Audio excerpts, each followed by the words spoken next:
Ayat hari ini adalah Mazmur 35, ayat 1-19. Mari kita baca bersama. Dari Daud, berbantahlah Tuhan, melawan orang yang berbantah dengan aku, berperanglah melawan orang yang berperang melawan aku. Peganglah perisai dan utar-utar, bangunlah menolong aku, cabutlah toak dan kapak menghadapi orang-orang yang mengejar aku. Katakanlah kepada jiwaku, akulah keselamatanmu. Biarlah mendapat malu dan kena noda orang-orang yang ingin mencabut nyawaku, biarlah mundur dan tersipu-sipu orang-orang yang merancang kecelakaanku.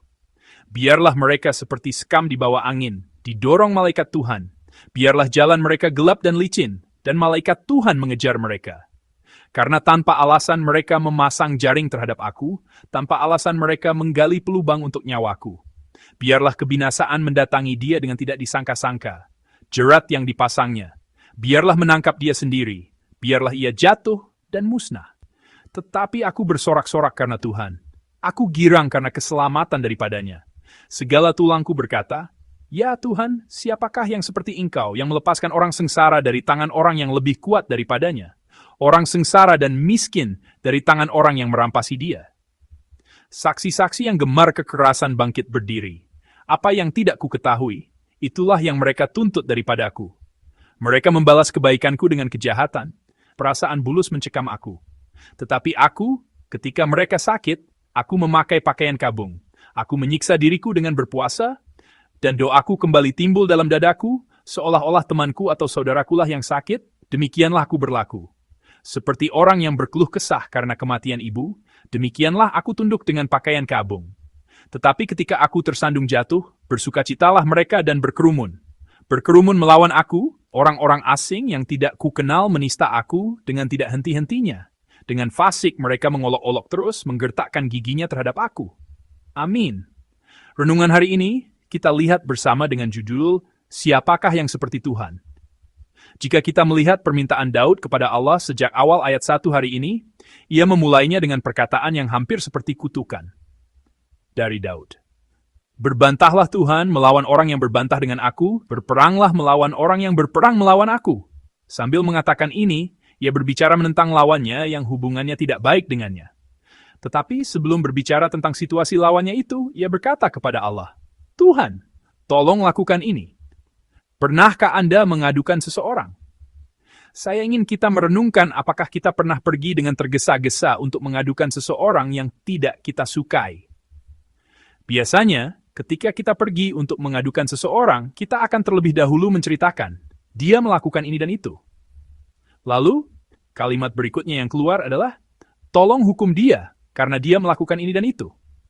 Namun, dalam situasi seperti apa, kita akan langsung berkata, tolong lakukan ini pada orang itu, seperti yang tertulis dalam Mazmur 35 hari ini. Itu terjadi ketika kita merasa benar-benar dizalimi, atau ketika kita bertengkar hebat dengan orang itu, dan perasaan kita sangat terluka. Ketika kita langsung mendatangi seseorang dan berkata, aku tidak tahu kenapa orang itu begitu. Lalu, pokoknya, sepertinya perasaan kita sudah sangat terluka. Itulah isi Mazmur hari ini. Di ayat 2, ia berkata, peganglah perisai dan utar-utar, bangunlah menolong aku. Dan di ayat 3, cabutlah tombak dan kapak menghadapi orang-orang yang mengejar aku. Katakanlah kepada jiwaku, akulah keselamatanmu.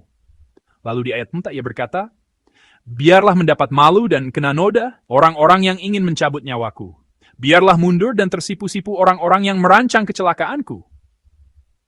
Sambil berkata kepada Allah, Tuhan, tolong hukum orang yang menyusahkanku ini.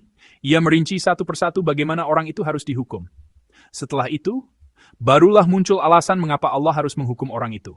Ia berkata, Tuhan, beginilah yang telah aku lakukan kepada mereka, tetapi beginilah yang mereka lakukan kepadaku sekarang.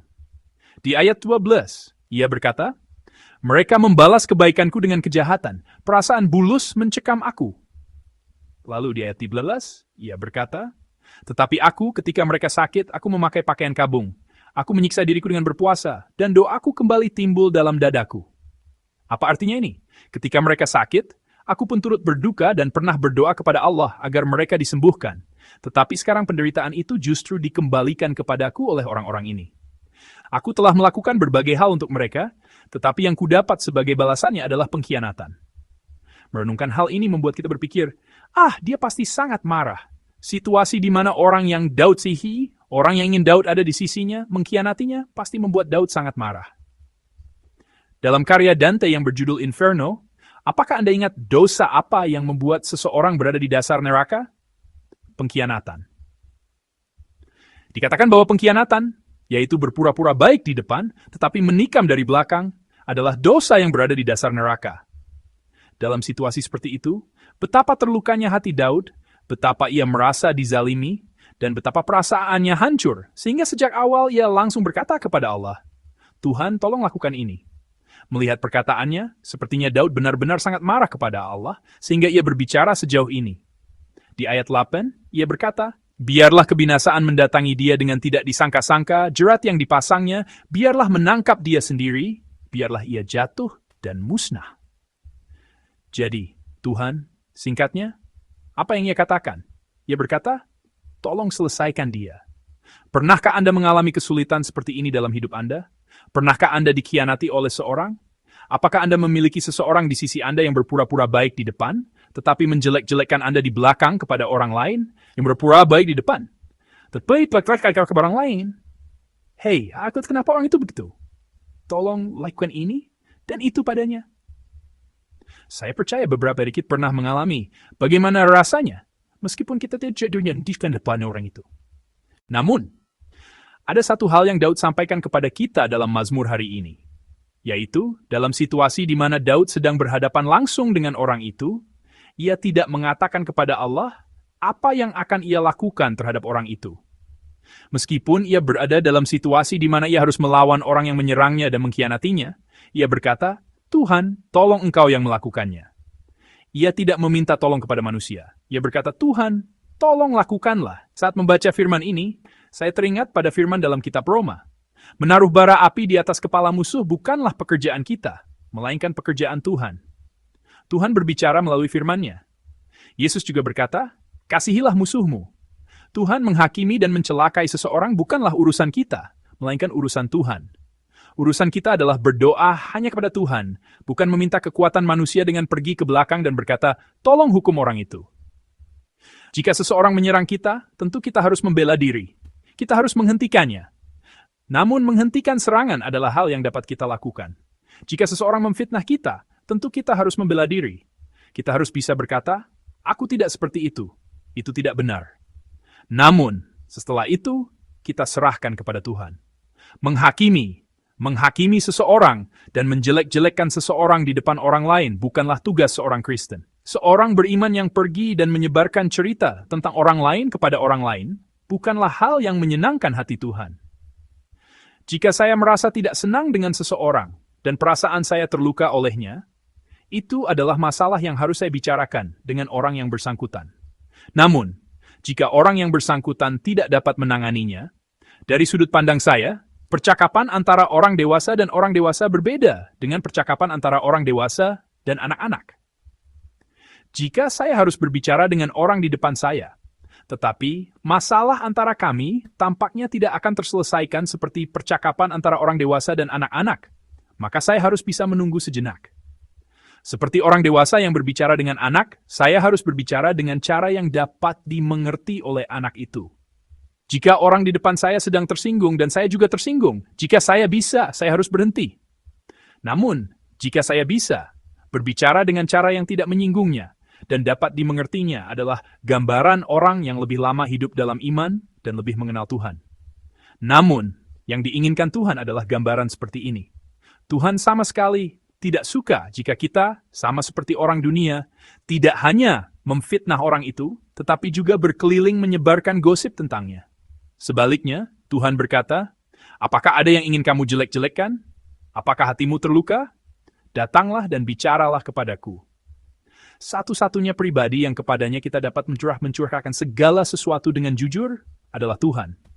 Kadang-kadang ketika saya berbicara tentang orang lain, ada saat-saat saya merasa lega. Dalam Alkitab, Amsal ada ungkapan yang mengatakan menjadi seperti sejuknya salju di musim panen. Ketika menjelek-jelekan orang lain, kesejukan ini terkadang terasa di hati saya.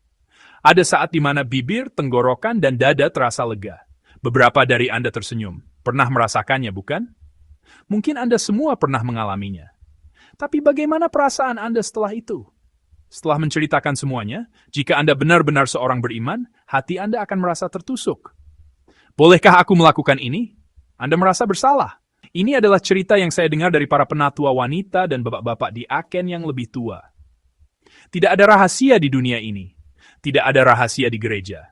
Aku yakin hanya menceritakannya kepada orang ini, tapi entah bagaimana orang itu bisa tahu. Apa artinya ini? Meskipun saya percaya pada seorang dan menjelek-jelekan orang lain di depannya, pada akhirnya cerita itu akan berputar dan sampai ke telinga orang yang bersangkutan. Hei, seseorang mengatakan ini dan itu tentangmu. Oleh karena itu, bahkan orang dunia pun khawatir setelah menjelek-jelekan seseorang di depan. Jangan-jangan dia menceritakan apa yang aku katakan. Bagaimana jika apa yang aku katakan sampai ke telinga orang itu? Apalagi kita sebagai orang beriman. Bagaimana kita bisa dengan mudah membicarakan orang lain ketika Tuhan melihat dan mendengar semuanya? Pada akhirnya, semuanya akan kembali kepada kita. Coba pikirkan ini. Tidak peduli seberapa mudah seseorang atau seberapa leluasa kita bisa memperlakukannya. Apakah Anda akan baik-baik saja jika orang itu mendengar semua gosip yang Anda sebarkan tentangnya? Hanya Tuhan yang menjaga rahasia kita. Hanya Tuhan yang mendengarkan doa kita. Dan seperti yang dikatakan Daud di sini hari ini, Tuhan juga yang akan membalas. Tuhan akan membalas setiap perkataan setiap orang, satu persatu. Itulah mengapa Daud pada akhirnya adalah raja yang paling dikasihi dan disukai Tuhan. Dan Daud adalah raja yang stabil yang dapat mewariskan tahtanya kepada putranya dengan cara yang paling sempurna dan aman di antara raja-raja Yehuda dan seluruh Israel. Saya berharap kita mengingat fakta ini. Jika Anda ingin putra dan putri Anda mewarisi anugerah berharga yang Anda terima dari Tuhan dengan cara yang paling stabil dan diberkati, saya harap Anda dapat mengingat isi dan struktur Mazmur Daud hari ini. Daud mengalami perlakuan terburuk, pengkhianatan, dari orang yang paling dekat dan paling ia sayangi. Bahkan terhadap orang yang mengkhianatinya, Daud pertama-tama memohon kepada Tuhan. Meskipun ia melawannya, ia memohon di hadapan Tuhan tidak menyebarkannya kepada orang lain. Bahkan ketika kita bertemu dengan seseorang yang membuat hidup kita sulit dan menyakitkan, kiranya kita mengingat gambaran yang telah Tuhan tunjukkan kepada kita melalui firman-Nya. Meskipun kita akan memohon kepada Tuhan dan berdoa agar Tuhan membalas, kiranya dari bibir kita tidak pernah keluar umpatan dan keluhan tentang seseorang, melainkan hanya doa kepada Tuhan. Saya memberkati semua yang hadir di tempat ini agar menjadi demikian.